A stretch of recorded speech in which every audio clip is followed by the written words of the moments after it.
السلام عليكم ورحمة الله وبركاته. بسم الله الرحمن الرحيم. الحمد لله الذي بنعمته وعزته تتم الصالحات وتنزل البركات. الحمد لله الذي هدانا لهذا وما كنا لنهتدي لولا أن هدانا الله، حمدا كثيرا طيبا مباركا فيه. الحمد لله عدد خلقه ورضا نفسه وزنة عرشه ومداد كلماته. اللهم صل وسلم وبارك على حبيبنا وشفيعنا ومولانا قرة عيوننا إمام المتقين أمير الأنبياء سلطان الأولياء سندنا محمد النبي الأمي الأمين، وعلى آله وأصحابه وأزواجه وذريته وأتباعه وأنصاره أجمعين.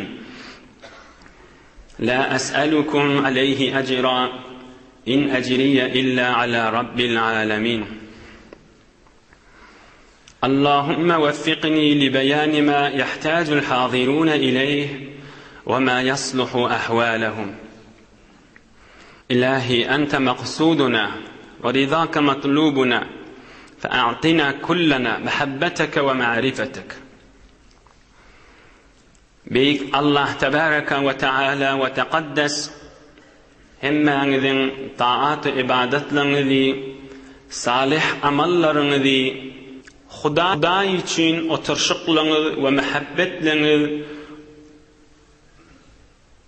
duaya hayırlarınız, lütfu keremi bile kabul edip de hemmenize ilhun içeriğiniz, dost yarınız, kavm hişiniz, inatağınız, oğul gıydınız, dünya ve ahir saadet gönülmek yüzü aklık versin inşallah.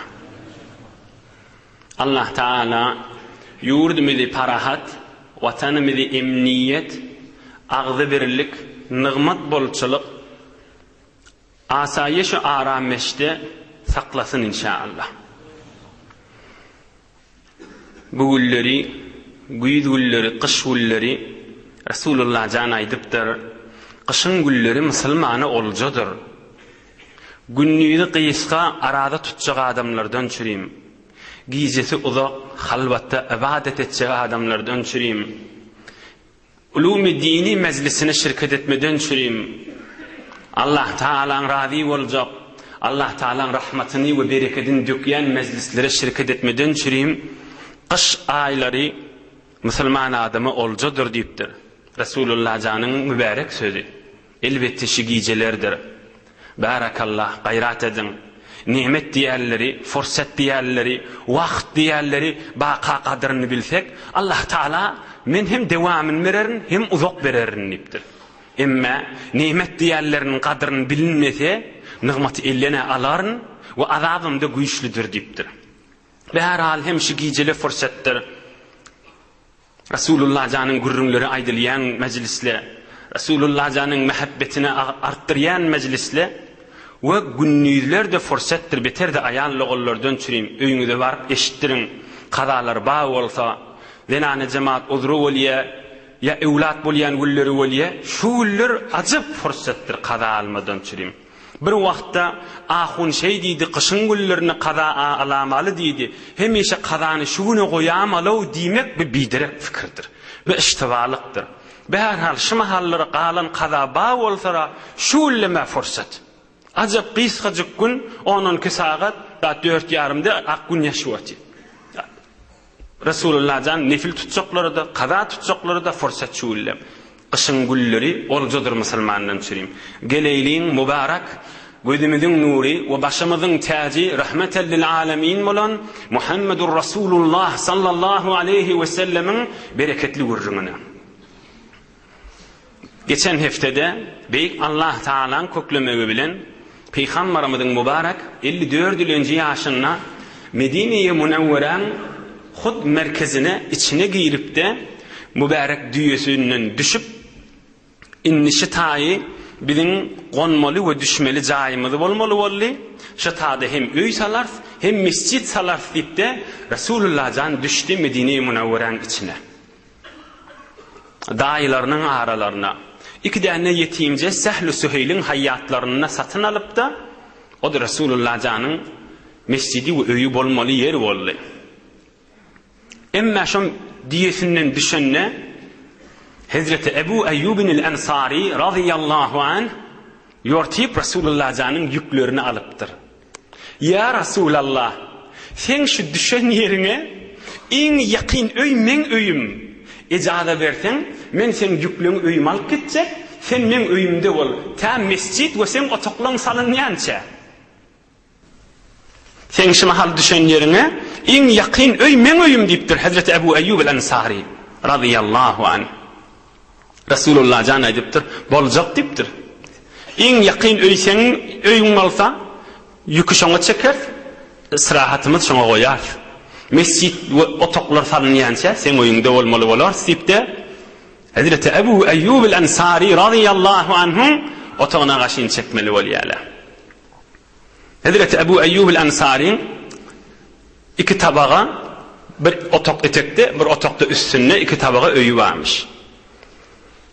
Aham ya Rasulallah, sen üstüki tabagada bol, üstüki otokda bol, men eteki otokda bolayın. Gelişmez bir sen üstüngde helak etdiren ýaly bolsak, diýip de aýdypdyr. Aham Rasulullah sallallahu aleyhi ve sellem aýdypdyr: "Ey Ebu Eyyub, inna arfaqa bina an nakuna fi's-suful lima yaghshana minan nas." Yok, sen ýokarky tabagada Eyyub, Ebu Eyyub iki bollan ýokarda bolun. Men etekde bolayın. Ta inki adamlar zol gelip gitýär, hem maňa rahat bolsun we hem adamlara rahat bolsun. Ýokaryk çykyp minip düşmek beýin bolamasyn diýipdir. Aham şeýitdirip Hazreti Ebu Eyyub el-Ensari radıyallahu anh aýtýar, Rasulullah sallallahu aleyhi ve sellem men öýümde eteki otokda bolmaly boldy we men ne ýokarky otokda ýaşamaly boldum. Ta mübarek otoklar Rasulullah janyň öýleri salynýança. Aham evvelin akşam boldy. Felemma amsa ve bata. Akşam bolup yatmaly bolamyzda Hazreti Ebu Eyyub el-Ensari radıyallahu anh aýdýar, men dinanam Eyyub bilen gurrun etdim, ey ayal, Rasulullah'ın üstüki tabagasyna, Rasulullah etek tabagada, asan gelişena, asan süýnüsüm gelena, yatasym gelena, bir edipçilik bolarmy hadiyan, Rasulullah jany göýüňden wahy geljek, bizim otogymyzdan etek gaşyň geçip gitmeli, men utanýan yatmaga diýipdir. Ey Eyyub qymyllama diýipdir anasyna. Bir qymyllasak, o da qadim otokla, qadim öýle, Rasulullah janyň üstüne qum dökülamasyn diýipdir, bu otogymyzdan diýipdir. Qymyllamanydyr diýip, oy näme diýilip, ýöne oturuverdik diýipdir. Oham ýene de maslahatlaşdyk. Biz ýene de bolsa, şu kenarrak çekileyli diýip. Bir wagtda qymyllasak, ýatyp galasak da Rasulullah janyň üstüne qumsun gaçamasyn diýip kenarrak çekilmeli bolduk. Aldırap barşymyda falaqad inkasara lana jarratun fiha ma faqumtu ana ve Eyyub li qatifatin lana. Aldırap barşymyda şu üstüki tabagada da bir küýde suw wadi, oňa da elimizi aýarma qakyp o küýde suwda döküldi. Yetiştiğimizden bir köynece patumuz, malafamız wadi, şonu alıp iki bolup yetiştiğimizden süwürmäne durduk. Ay mını ver Rasulullah janyň üstüne suw gaçsana, suw dökülsene hilli bolar diýip, şonu patuni malafany süýkeşdirip aldyk diýipdir. Şoň suwuny çekip. Oham otogyň kenaryna dik oturup geçirdikden atýança diýipdir. Rasulullah janyň üstüne zat gaçyramaýyn diýip. Felemma asbahna qultu ya Rasulallah. Ertiden attı, Rasulullah janyň ýanyna barıp aýtdym, ya Rasulallah. Öten akşam menni ayalımda asıl yatmadık. Yatıp bilmedik. Aham şeyle ýagdaýlar boldy. Ya Rasulallah, sen üstüki tabaga çık, biz etekde bolayla. Am Rasulullah sallallahu aleyhi ve sellem aýtdyr, nämetjek beýtirip awara galyp ýörüp, rahat ýatyberin. Boljak zat ýok ki diýipdir. Qumsun gaçany bilen näme işgali boljak diýipdir. Rahat bolun diýipdir. Felem yazal Ebu Eyyub yatadarra ileyhi sallallahu aleyhi ve sellem hatta tahawwala ila al-ud. Am Hazreti Ebu Eyyub Resulullah jana yalvarmadyrypdyr. Ey iltimas edýän, yalvarýan, haýyş edýän, çyksaň gowy boljak ya Resulullah diýip göbermändir. Yalvaryp beripdir. An Resulullah sallallahu aleyhi ve sellem bol ýa-da diýip isiki tabaga bardyr. Aham bilen muhabbetini hemen. Bu hokkosyz jany bilen Resulullah jany muhabbet etişini görseň, ihlas etişini görseň, bilen sünkü damarlyň içindeki muhabbet.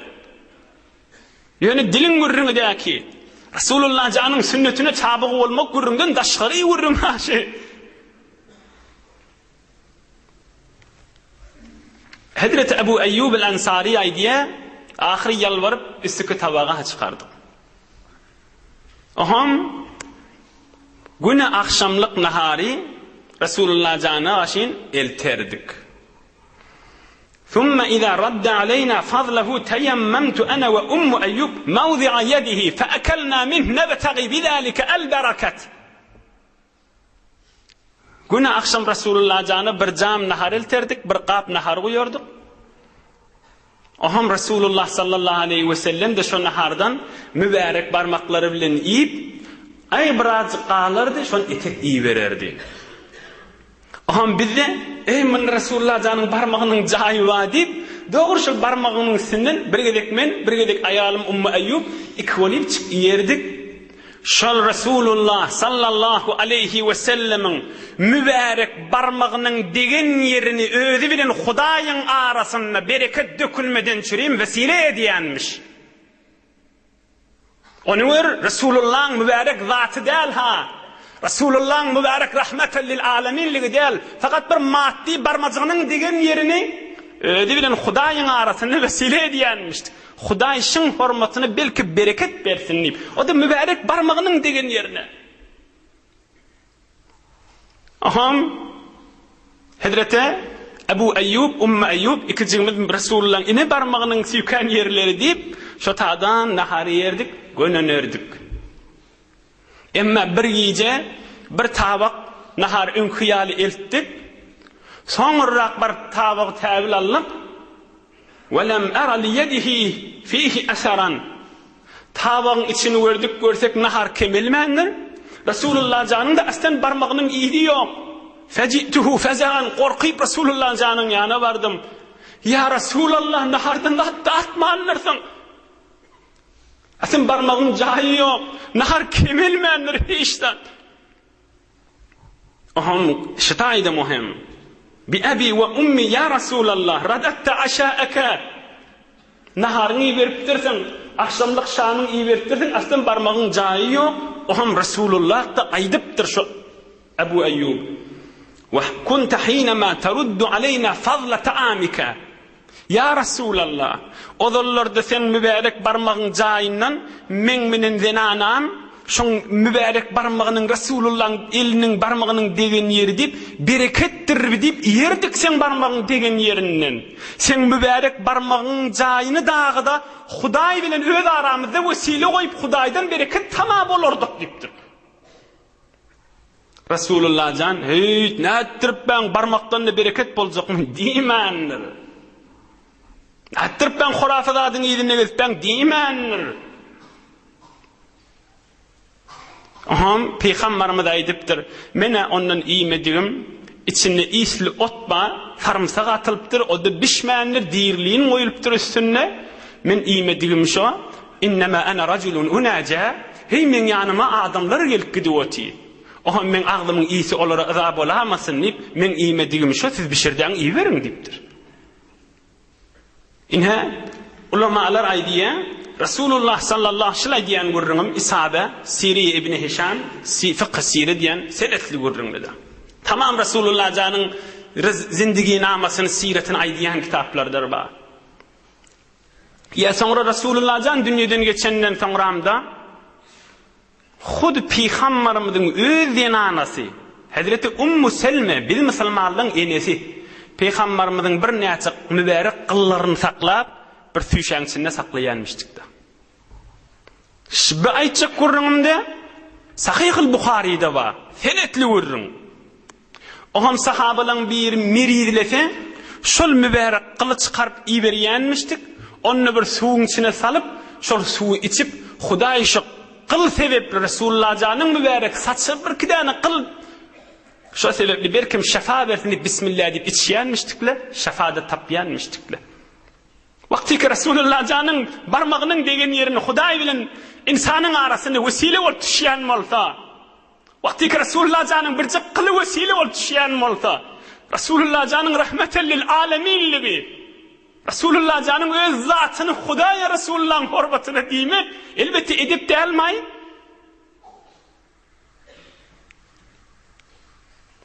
Nähilli Resulullah jany Hudaýa Resulullah'ın hormatyna diýmek dogry däl bolsunam. Ne ýüzünden adam aýtmaly şikefi. Adam haya etmeli şikefi aýtmaga, hijalet etmeli. Nagat suwumsuzlyk bilen aýtmaly şikefi.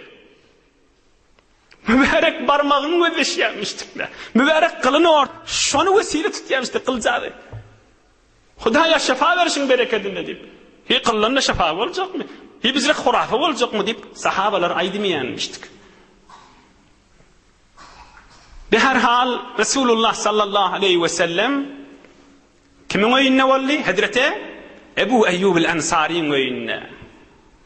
Gönentirler heley bolup Resulullah janyna hyzmat edip. Emma Resulullah jany şol öýe baran günne bir waka bolupdyr. Heýwere ulukon waka. Kim? Hazreti Abdullah ibn Salam. Kana hibran min ulama'i Yahud. Yahudilerin alimlerinin en ulukon veren hilinenmişdik. Qawj edip kulak asaýlyň, içinde heýwere ulukon ders wurunları var. Hazreti Abdullah ibn Salam Yahudilerin bir ulukon alimleriymişdik. Resulullah Medine'ye geldi deyip eşitenne ja'ahu mustacilen yortuk gelipdir. Abdullah ibn Salam aydiya Resulullah'ın yüzünü görümde billim hakikat Resulullah dığını. On yüzü bir ağlanışı yüzdädigini, on yüzü bir nurani bereket yüzdügini, ahiret zaman peygamberin yüzdügini görümde bildim diye. Aham Resulullah'ın yanına varıp aydıptır. İnni sailuke an thalasin la ya'lemuhunne inna nebiyyun. Ey Muhammed diptir Abdullah ibn Salam sallallahu aleyhi ve sellem. Men senden 3 zatdan sorajak diptir. Şu soraglamyň jogabyny peygamber bolmasa bilmelär diptir. Peygamber bolmasa bilmelär diptir. Näme diýip? Bir Yahud Tewraty okuyan adam, İncil okuyan adam, heýwir alim sawatly adam. Öz zamanında men ýanyk basabat ýok diýen adam. İnnemini ahir zaman Muhammed Mustafa sallallahu aleyhi ve sellem bolmasa başga kişimiň jogabyny bilmeýän bolmaly. Resulullah jan aýdypdyr. Sen soraglaňy, o soraglaň jogabyny ýanca Jibrail ferişte aýdyp gitdi diýipdir. Abdullah ibn Salam näme diýipdir? Jibrail ferişte biz Yahudileň ýokuş görýän feriştämiz şo diýipdir. Yahudileň ýokuş görýän ferişte şo diýipdir. Bu waralarda Qur'an-ı Kerimden senetba olar okuýsam giýjäge aljak. Aham Abdullah ibn Salam Yahudileň ulukhan ulamalary soraglaryny sorapdyr. Hep mekşide gözleşip öti. Resulullah janyna ýeki jogaplaryny aýdypdyr. Aham Abdullah ibn Salam eşhedü en la ilaha illallah ve eşhedü enne Muhammeden abduhu ve rasuluh diýip şo taýda musulman bolupdyr. Ay barakallah. Yahudileň ulamalarynyň ulukhany Hazreti Abdullah ibn Salam radıyallahu anh ruhu şad bolsun inşallah. Yahudileň alimlarynyň ulukhany hemme Yahudileň anan ýana adamsy. Tekebbürligin kenara oklap, bahilçiliğin kenara oklap, hasadetin kenara oklap, görüpçilik içi garalygyň kenara oklap, Resulullah janyň hak sahabalarynyň biri bolup, kıyamata çeli, belki ebede çeli Resulullah janyň şagirdi bolup sabit bolýar. Belki ol iftihar bolýar. Yahudileň alimlary Abdullah ibn Salam hakkı kepledi ve hakkın iyidine düştü deyip 1400 yıl sonra buğunkun neçeli ağdalı vati. Belki kıyamete çeli de ağdalacak, belki ebede çeli ağdalacaktır.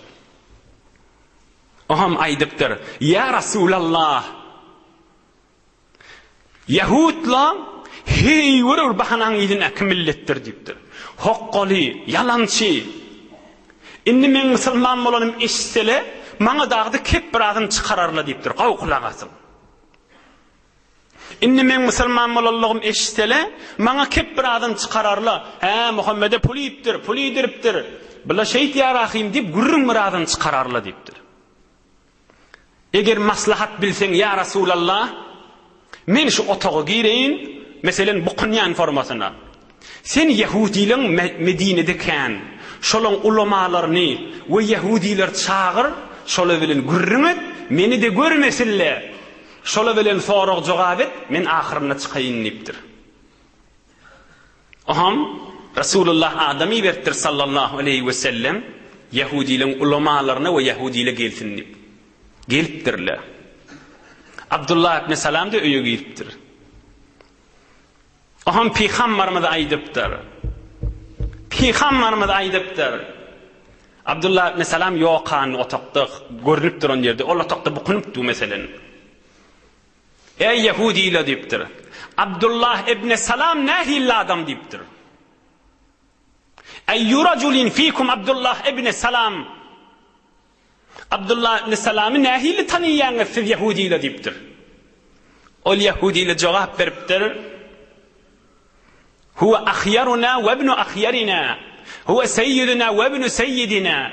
Huwa afdaluna wa ibn afdalina.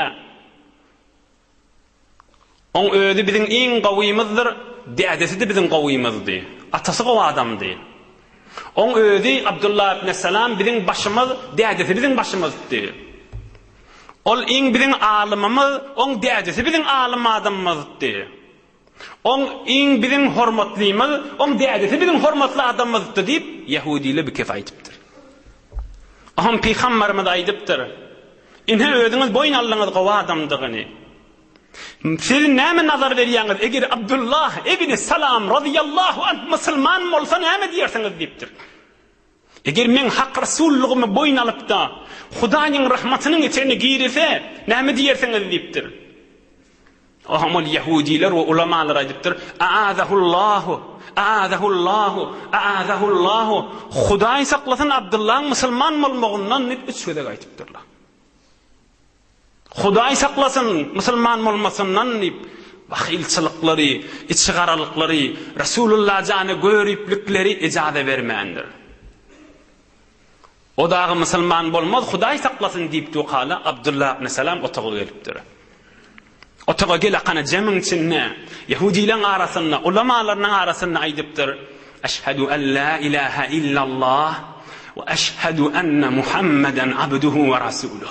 Barakallah radiyallahu anh. Otağa gelakana kelime-i şehadet aýdypdyr. Men musulman boldum diýipdir.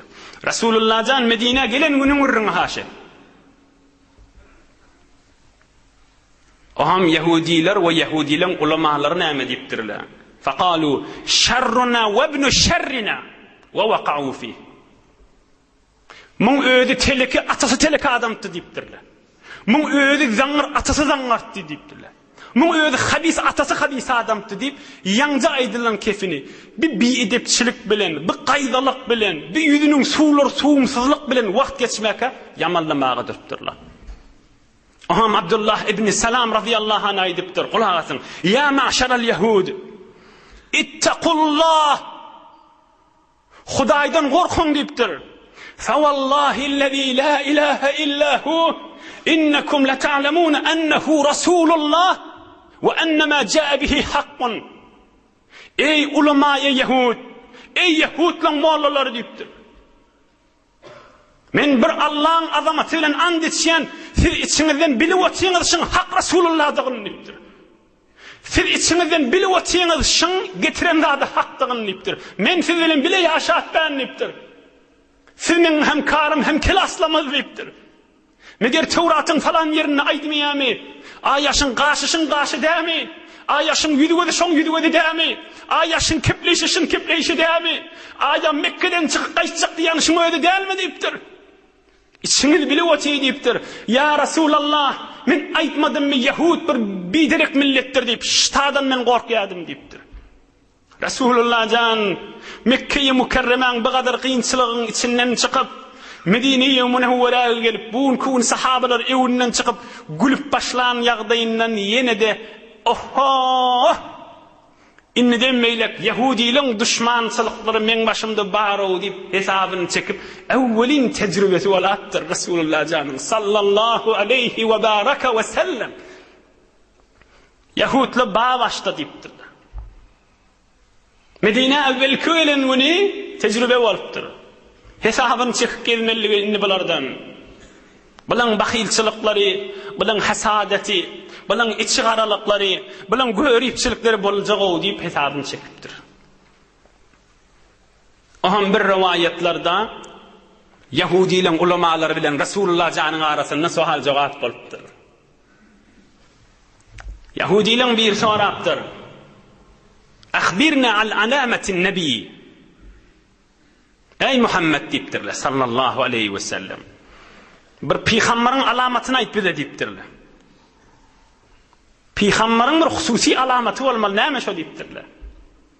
Resulullah can aytiptir sallallahu aleyhi ve sellem tenamu aynah ve la yenamu kalbuhu. Peygamberin alamati Peygamber yatıp kalanını iki öyle yatar ama kalbi hiç yatıp kalayan neldir deyiptir. Peygamberin alamati şu deyiptir. Tenamu aynah ve la yenamu kalbuhu. Bilişmahal yatıp kalamızda hem istirahat etiyaz hem gaflatın içine giriyaz. Kalbimiz bile yatıp kalıyaz. Yani hiç zattan habersız. Bu kulli gaflat da var okuyun içinde. Gaflat da var, istirahat da var. Ama peygamberler istirahatı var, ama gafleti yok deyiptir. Peygamberin alamatı deyiptir. Oturuveriptirler. Oham Yahudilerin ulemaları qıyın soraqlardan, Yaqub peygamberden, qadim Bani İsrail peygamberlerin gurrundan soraptırlar. Resulullah can yeke cevaplarını aytıptır. Oham peygamberimiz şol kepleyerek birini aytıptır. Qulağasın. Eteşhedü enni Resulullah. Men hak Allah'ın iyi verenliğini boynalmayan mı deyiptir. Qala la, yok deyiptir. Qulağasın şunu. Onunla sen Tevrat okuymadın mı deyiptir. Okuydum deyiptir. Onunla sen İncil okuymadın mı? Okuydum deyiptir. Aya men sıfatım, men kepleyişim, men gülüşüm tapmadın mı şon içinde deyiptir. Onunla ol alim aydıptır Yahud. Taptım deyiptir.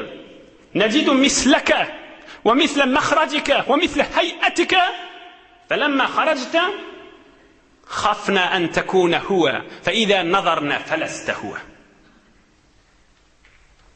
Ona mı deyiptir oham Yahudi alim? Okuyduk deyiptir. Eyni sen öldün deyiptir. Eyni sen çıkıp kaytışın yali. Eyni sen tormanda. Yöne sen nel şu deyiptir. Misle hayatike, misle mahracike, misleke.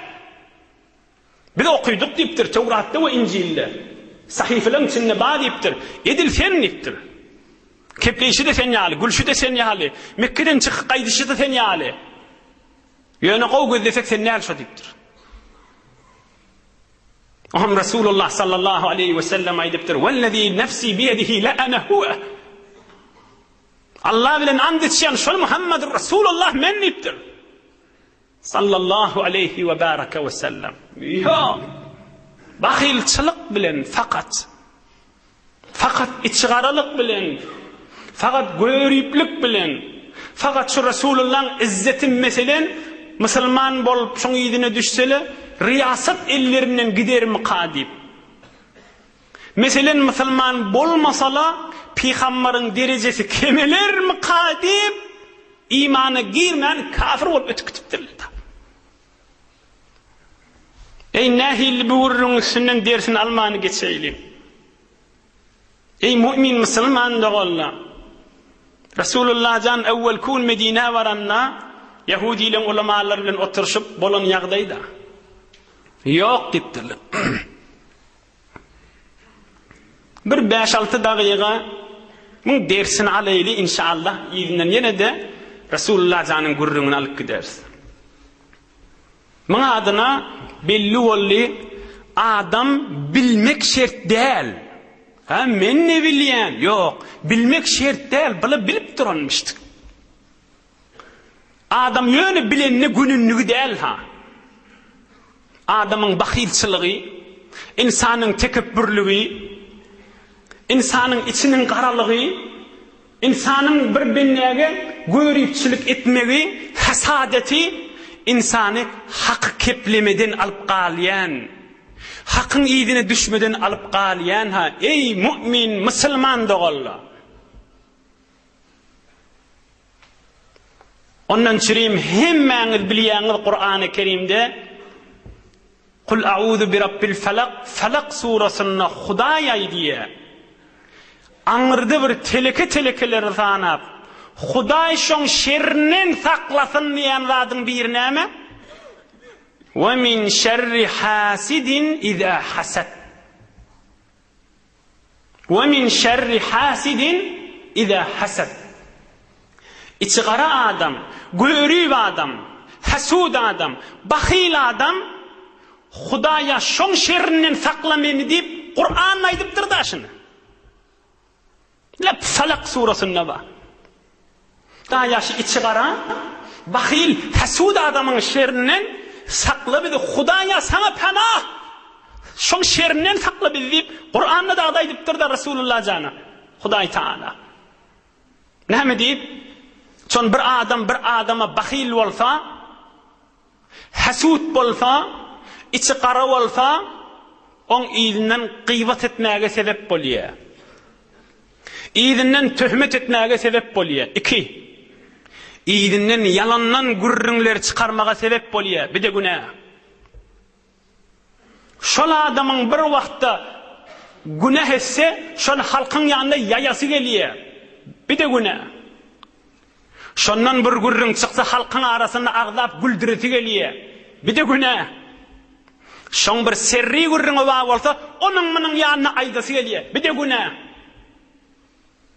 Hasudçylygyň dererlerinden hi bolmany şoňa salam bermeýär. Bir de günah. Hasudçylygyň dererinden tarap maňa salam berse, we aleykyny bermeýär. Bir de günah. Ay başga gürrüň näme hasudlyk imandan alqaldyka başga gürrünler agdap bermeýär. İçi garalyk wagtyky alim adamlary imandan alqalandan soňra başga da gürrüň etip bermeler bolýardy.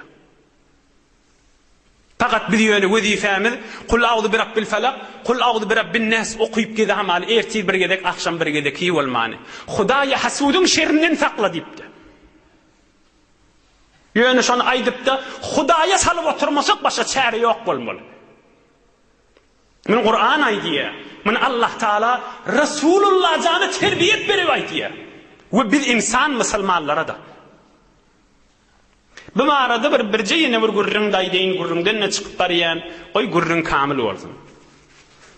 Bir wagtda Allah Taala bilen bidun wasyta kepleşýän Hazreti Musa ala nabiyyina we alayhi salatu vesselam bir gün arşyň küllügesinde bir adam görüpdir. 7 gat asmanyň üstünde azamatly arşyň eteginde Kıyamatda arşyň eteginde Rasulullah jan baş bolup oturjak yer ha. Şoň eteginde bir adam görüpdir. Hazreti Musa peýgamber.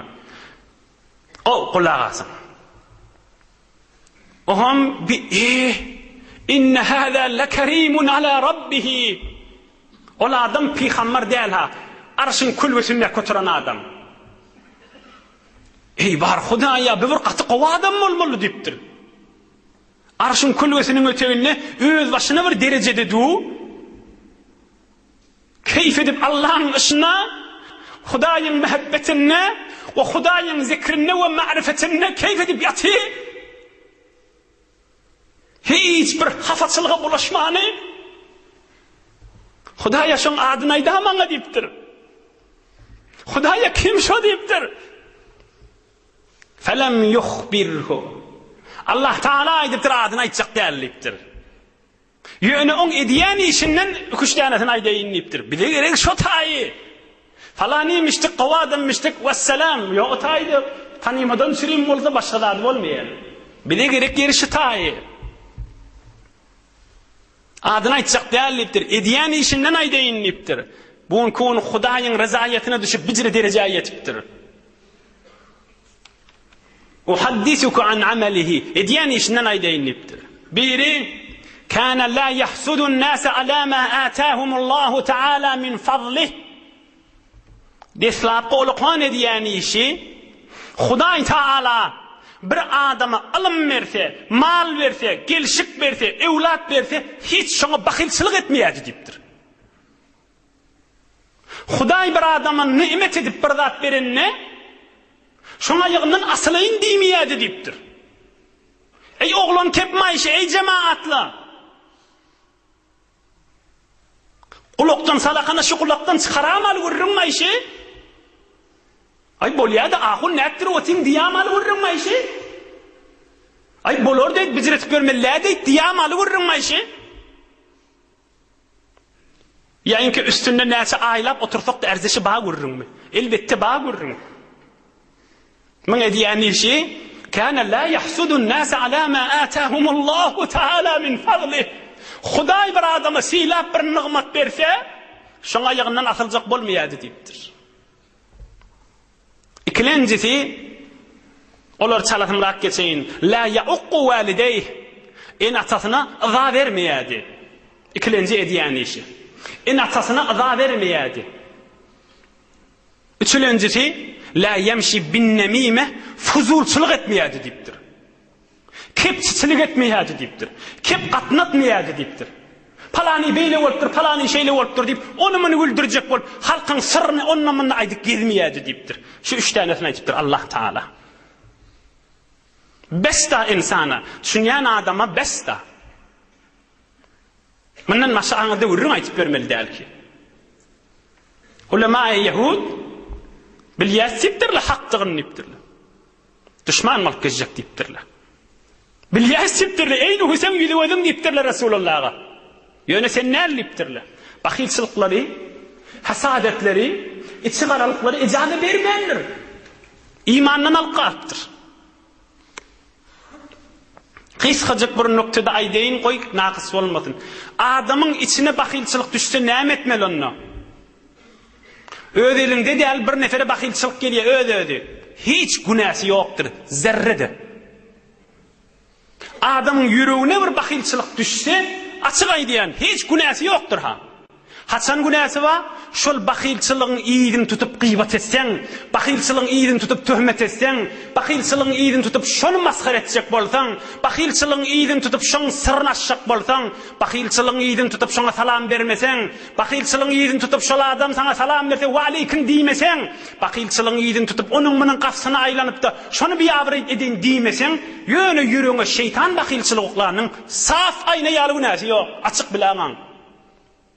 Kur'an'dan delilim ma. Ve min şerri hasidin idname idâ hasad, idâ hasad, idâ hasad.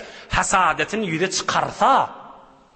Hud Allah diye. Yönü yüreğini düşeni bilen günahsi yok. İdâ hasad deyiptir Allah Teala. Hasadetin yüze çıkarsa deyiptir. Yüze çıkarmanı öde yüreğine şeytan oklanı bilen günahsi yok. Onun için hatırınız cem olsun. Allah'ın kelamından delil aydı için. İnhe bir de bir kysgaçyk bilamalym noktamyz. Biz Hudaý saklasyn hasadetden, içi garalykdan, musulman doganymyzda bahilçilykdan we Hudaýa sığynýar hasudyň şerrinden. Allah'ın buyrugunu lebbeyk diýip aýtýasmynda. Inna Rasulullah rahmeten lil alamin Muhammed Mustafa sallallahu aleyhi ve sellem. Yine inşallah 10 daqiqadan geçirmerin. Yahudileri çıkarptır. Taşlarım. Barın oğran deyiptirindi. İşte mescid bolmaly deyiptir. Mescid salaýlyň deyiptir. Indi häzir otagda yok, mescidi de yok. Şima halk Rasulullah'ın mescidinin görürüňi. Başlaýlyň deyiptir. Yer gazyp şifte asas bejermeli bolupdyr, guýmaly bolupdyr. Şaraka sallallahu aleyhi ve sellem ashabahu fil amel. Ele ýagyn çermap sahabalar bilen başlapdyr. Daş çekmeli bolupdyr, kum çekmeli bolupdyr. Palçyk bilen, heştiham, kerfis bilen, kura girmedik ajor bilen Rasulullah janyň mescidiniň diýwaryny örmeli. palçık malat qarıp, bişmedik, küre girmedik, ajor daş bilen kerfişta, heştiham bilen divar örmeli. وكان صلى الله عليه وسلم يحفر الأرض بيديه كأي واحد منهم. Gerek vaxtında mübarek eli bilen bir neçe yerlerini qadip qum çıqaryanmıştık. Eynuhu sahabaların bir riyal olup, engar bir reis, bir ulukon başta deyanak bolup. Kerfiş çekmeli olanlar çık qaydardı. Hatta iğbarra sadruhu şerif sallallahu aleyhi ve sellem. Koyun men elimde de daş koyun, kerfiş koyun deyip götür qaydardı. Hatta sonra şu mübarek qursağı aq bolup durdu. Todon singip qum bolup. Bir adam qursağı bilen qum çekse, daş çekse der qursağı qum bolýady, ağaryp durýar. Hatta iğbarra sadruhu şerif kada fi dalailin nubuwwah lil Beyhaqi. Hatta mübarek qursağı ştalary todon bolupdyr, ağaryp duruverdir qumdan. Kerfiş çekip, qum çekip, daş çekip. Öýde de işläp beripdir. Emma فتقدم أسيد رضي الله عنه فقال يا رسول الله Peygamberimiz kärre kerfiç quzuğuna getirýärka Useyd diýen sahaba aýdypdyr. Ya Rasulallah, ýadadyň maňa ber özüne kideýin o tak diýipdir. Maňa ber özüne kideýin diýipdir. Aham Peygamberimiz näme diýipdir? Ah canymyz, malymyz, ewladymyz, enata ogul güýdümüz fedasy bolsun Rasulullah janyň sallallahu aleyhi ve sellem. اذهب فاحتمل غيره فإنك لست بأفقر إلى الله تعالى مني. Bar diýipdir, başa kerpiçken şolar göter ağa diýipdir. Sana sogap gerek diými? Maňa da gerek sogap diýipdir. Bin necre insan, bin necre aziz adam, bin necre mahluk. Nedanem kodamin sohan goýemet ki vala teriz ança men goýemet. Sallallahu aleyhi ve sellem. فإنك لست بأفقر إلى الله تعالى مني. Sana sogap gerek diými diýipdir, maňa da gerek sogap diýipdir. Bardaşken, kerfisken şolar götürüp diýipdir. Ýadaýyn mescide ýadajak. Sogaby işe ýadajak. Hudaýyň hoşy geljek ýerine ýadajak. İnsanlar günaga ýadap be, haram işetmäge ýadap be. Menki Allah'ın hoşy geljek ýadada ýadap ötin diýipdir. Maňa da gerek Hudaýyň sogaby. Hazreti Useyd gidip oham kerpiçi ödü götürüverdi. Oham sahabalar coşup koşma durupdyrlar. La in qadna wan nabiyyu ya'mal zaka minna al-amal al-mudallal. Eybar Hudaýa Rasulullah işläp bizde ýadadyk diýip otursak hewre gelişiksiz boljak diýipdirler. La in qadna wan nabiyyu ya'mal zaka minna al-amal al-mudallal. Biz otursak Resulullah'da işläp dursa, hey ýörer gelişiksiz zat boljak diýipdir. Am Resulullah'da goşuk aýtmagy durupdyr. İşläp duran ýerlerine. Allahumme innal aýşa aýşul ahireh, fansuril ansara wal muhajira. Hudaýa behterin zindigi, behterin ýaşaýyş cennetde wadyr. Hudaýa men Mekke'den gelen sahabalarıma da kömek ber, Medine'deki sahabalarıma da kömek ber. Ey var Hudaýa diýip işläp beren ýerine hem dua hem goşuk aýdypdyr. Allahumme innal aýşa aýşul ahireh, ahireh fansuril ansara wal muhajira. Hudaýa men Mekke'den gelen sahabalarıma da kömek ber, Medine'deki sahabalarıma da kömek ber diýip. Aham sahabalar goşuk aýtmagy durupdyrlar. هذا الحمال لا حمال خيبر هذا أبر لربنا وأطهر. Biz daş çekip bäs, mescitten çürün çekip bäs. Odal kucağımızı alıp barıp Haybar'dan ölüm getirerdik. Barıp Haybar diyen şehirden hurma getirerdik.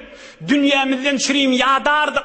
Buğunki yadamakta Hudaýyň hoşluğu va, Hudaýyň rizayeti va, Hudaýyň mehabbeti va. Bir qowdam aýt diýip bir-birini göwüllük berip gülşýänmişdikler. هذا الحمال لا حمال خيبر هذا أبر لربنا وأطهر. Yük çekerdik Haybar'dan arkamızı alıp eşeklen kaptalına, diýelen kaptalına, atlan kaptalına. Emma bir yük aýsana, bir derman yük aýsana. Munna Hudaýyň hoşluğu va, munna Hudaýyň rizayeti va. Oham yeni bir goşuk aýdýanmışdyk. La yestawi men ya'murul masajida ve men yara anil gubari haida. Hey quma ulaşıp mescid salyan adam menen üstüme qumsun diýip aňyrlakdy durýan adam deň bolmaz diýipdirler. لا يستوي من يعمر المساجد ومن يرى عن الخبار حائدا.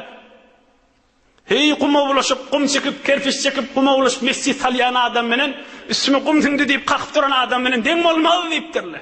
Şeydi qoşup Rasulullah janın mescidinin divaryny çıkarıpdırlar.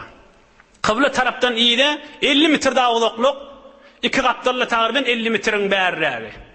Uluqan mescid bejertdirler. Radiyallahu anhum ecmaîn.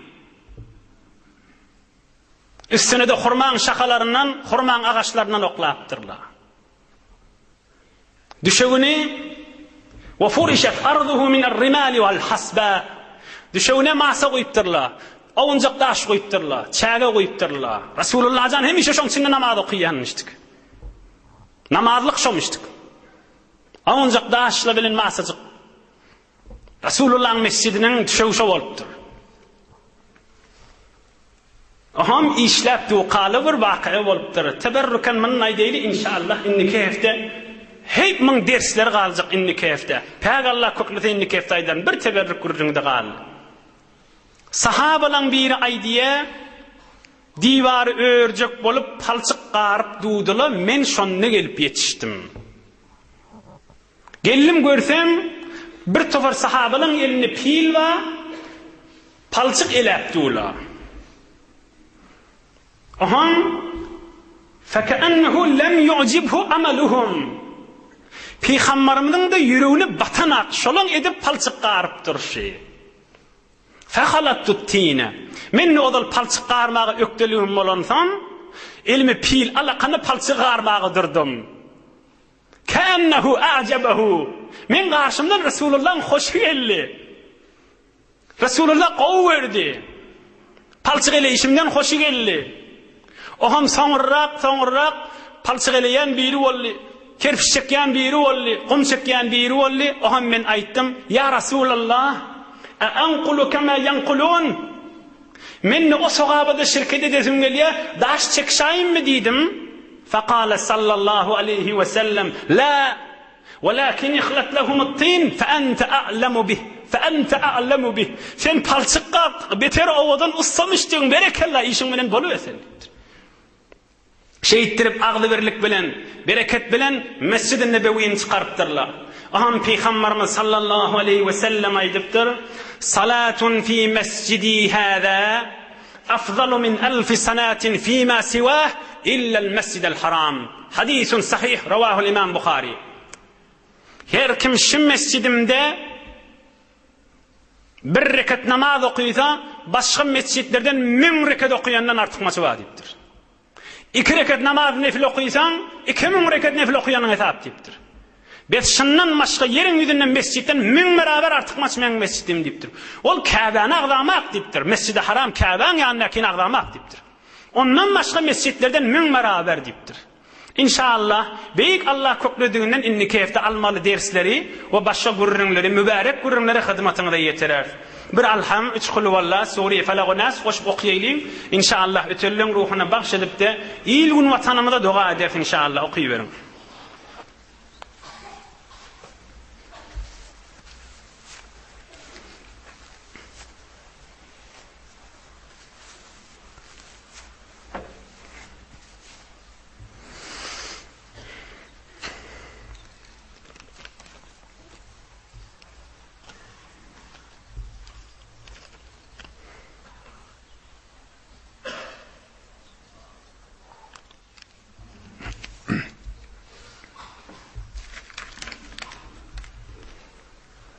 سبحان ربك رب العزة عما يصفون وسلام على المرسلين والحمد لله رب العالمين. Celil ahun hoca ilahi amin çayvayın. Amin cahunda. Qatı müşkülümüz var. Xanıvadıgidir, daşarqıdır. İlahi amin. İlahi amin. Parahatçılık bolsun. Vatan emniyet bolsun. Ağzı birlik bolsun. Hücrelerimiz, mescitlerimiz, medreselerimiz yürüyüp dursun. İlahi amin. İlahi amin. Asayiş, arameş, berekette. İlahi amin. İlahi amin. İlahi amin. Vaxtlamızın qadrini bilip olca bileylen. İlahi amin. Dostun elinden tutup ilahi amin. Amin ya mucibed da'avat. musafirla, hizmatda, gurbatda, müşkilli dogalla ilahi amin. İhlas bilen amin nise köpüň dili kabullar inşallah. Dostlarynyň hormatyna, Resulullah janyň hormatyna ilahi amin. Amin ya mujibed da'awat. Amin ya qadiyal hajat. Amin ya erhamer rahimin. Birahmetke ya erhamer rahimin. Maşallah. Gayrat edin. Barakallah.